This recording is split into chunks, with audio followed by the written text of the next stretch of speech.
Michigan SOS Jocelyn Benson home targeted in swatting attack. I will not be intimidated.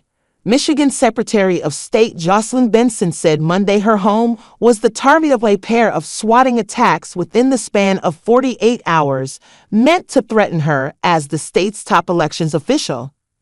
Swatting entails a hoax call to law enforcement to prompt an armed response. The incidents can put victims in harm's way when law enforcement arrive at their home with the understanding that officers are responding to a horrific crime rather than a prank. Benson thanked local and federal law enforcement for responding to the incidents.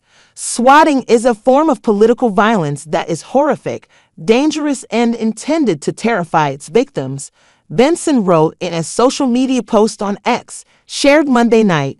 But hear me clearly, I will not be intimidated. These threats never have and never will deter me from my job, ensuring Michigan citizens can have confidence in their secure, fair, accurate elections.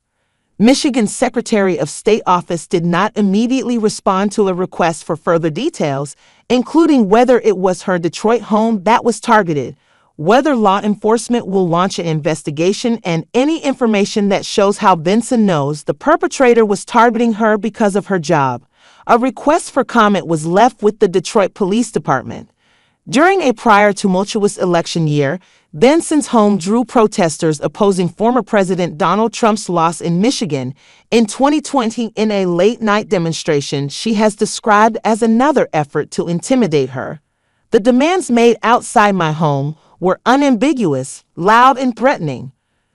They targeted me in my role as Michigan's chief election officer, Benson said in a December 2020 statement responding to the incident. In addition to Benson, other Michigan politicians and candidates have reported swatting attacks against them. On August 8, U.S. Rep. Elissa Slotkin D. Hawley was targeted by a swatting attack, according to her spokesperson Lindsay Mukomo. Michigan State Police responded to a false threat that was emailed to a local elected official, Mukomo wrote in an email. The congresswoman was not home at the time, and Michigan State Police checked the property and confirmed no one was in danger. U.S. Capitol Police will follow up with an investigation, Mukomo added.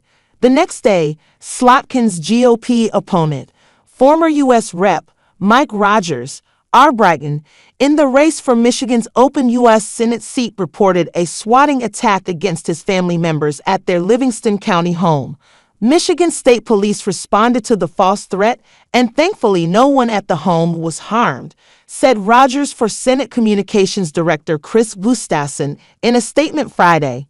This is the second time that Mike has been the target of a swatting, first in 2013 as a member of Congress, and reports that Rep. Slotkin was also the target yesterday are a clear example of the deeply concerning trend of political violence that has quickly become the norm. The Michigan State Police did not immediately respond to a request for comment on either Slotkin's or Rogers' incidents.